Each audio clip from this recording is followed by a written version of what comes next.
अस्सलामु अलैकुम रहमतुल्लाहि ताला व बरकातुहू नहमदुहु व नुसल्ली व नुसल्लिम अला रसूलिहिल करीम अम्मा बाद। अस्सलातु वस्सलामु अलैका रसूलल्लाह व अला आलिका व सहाबिका या शफ़ीअना यौमल जज़ा। दोस्तों, कैसे हैं आप सब? उम्मीद करता हूँ अल्लाह की ज़ात से कि आप सब खैर व आफ़ियत के साथ होंगे और अल्लाह तबारक व ताला की बारगाह में दुआ है कि मौला ताला अपने हबीब के सदक़े में आप सबको खैर व आफ़ियत के साथ रखे।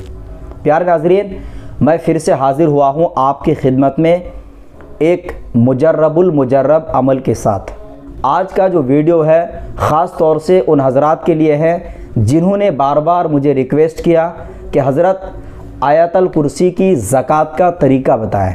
आज के वीडियो में मैं आपको बताने वाला हूं कि आप किस तरह से आयतल कुर्सी की ज़कात निकाल कर उसका आमिल बन सकते हैं। यकीन माने, जिसने आयतल कुर्सी की ज़कात एक बार निकाल ली ज़िंदगी में, उसके इतने सारे फ़ायदे हैं कि आयतल कुर्सी के ज़रिए से किसी के वो हिसार कर सकता है। आयतल कुर्सी शिफा के लिए इस्तेमाल होता है।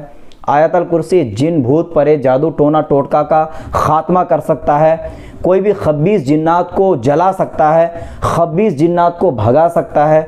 इन सारी चीज़ों को करने के लिए ज़रूरी है कि आप जब आयतल कुर्सी की ज़कात निकालेंगे तब ही ये सारी चीज़ें आप फ़ायदा उठा पाएंगे। अगर आप जानना चाहते हैं तो वीडियो को आप पूरा ज़रूर देखिएगा।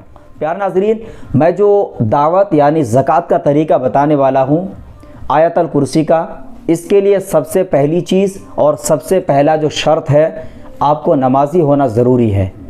अगर कोई बेनमाज़ी ये कहे कि मैं इस अमल को करना चाहता हूँ तो उसको किसी भी तरीक़े से इस अमल के लिए इजाज़त नहीं है।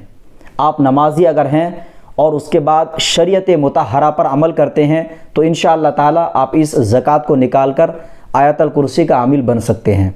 दूसरा इसमें जो आपका शर्त है वो ये है कि इसके लिए ज़रूरी है कि आप किसी उस्ताज़ कामिल या रहबर वग़ैरह किसी को ज़रूर बनाएं। अगर आपके पास कोई ऐसा आसपास है जो उस्ताद हो और आमिल है, उसको अगर उस्ताद बना सकते हैं तो बनाइए, नहीं तो हमारे जानिब से भी मुकम्मल तरीक़े से रहनुमाई की जाती है। इस अमल के लिए ऐसा नहीं है कि मैं आपको शर्त लगा रहा हूं कि आप मुझसे इजाज़त लीजिएगा तभी करिएगा, ऐसा कुछ भी नहीं है।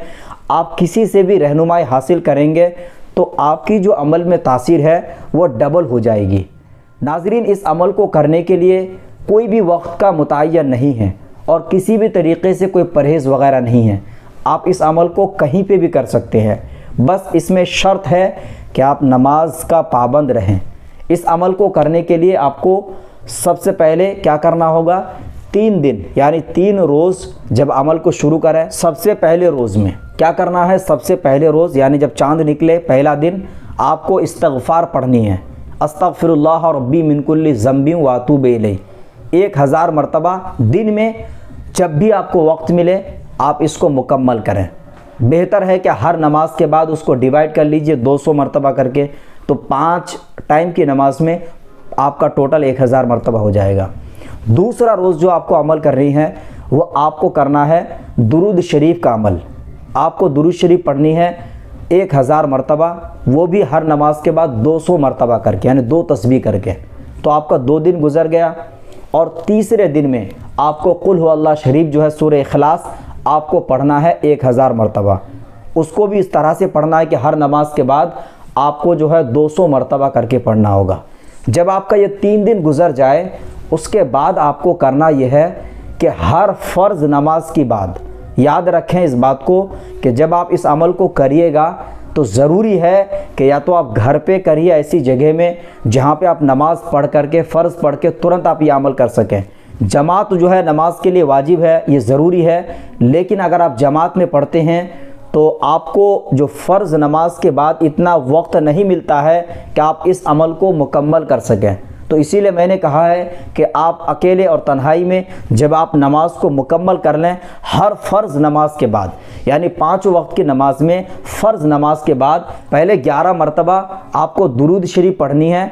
दुरूद शरीफ पढ़ने के बाद आयतल कुर्सी आपको 72 टाइम्स आपको पढ़नी है यानी 72 मरतबा, फिर आपको 11 मरतबा दुरूद शरीफ पढ़नी है।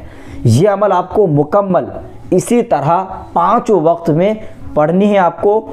टोटल जो इसकी मुद्दत है 21 दिन का अमल है। जब आप 21 दिन इस तरह से ज़कात की नियत से पढ़िएगा, इंशाअल्लाह ताला इसकी ज़कात अदा हो जाएगी। जब आप इसका ज़कात अदा हो जाएगी, जिस दिन इसकी ज़कात अदा होगी, यानी 21वें रोज़ में, आप खीर वगैरह या जो भी बना सकते हैं फातिहा के लिए, आप आयतल कुर्सी के मुअक्किलात के नाम से फातिहा करिएगा और दुआ करिएगा इस अमल में तकमील के लिए। नाज़रीन, जब आपका 21 दिन मुकम्मल हो जाए, अब आपको मदा व मद की ज़रूरत है, यानी डेली एक तादाद में आपको पढ़ना होगा। तादाद आपका जो है 3 या 5 या 7 मरतबा हर नमाज के बाद आपको पढ़ना होगा, इसको बरकरार रखने के लिए। जब आप इसके आमिल हो जाते हैं, बहुत सारी ऐसी है चीज़ें आप फ़ायदा उठा सकते हैं। आयतल कुर्सी पढ़कर के अगर किसी पर दम करेंगे, इंशाअल्लाह ताला उनको शिफायाबी मिलेगी। अगर कोई जिन्नात या खबीस का मरीज़ मिलेगा आपको, उसमें अगर दम करेंगे 3 मरतबा पढ़ करके, तो वो चिल्लाना चीखना शुरू कर देगा।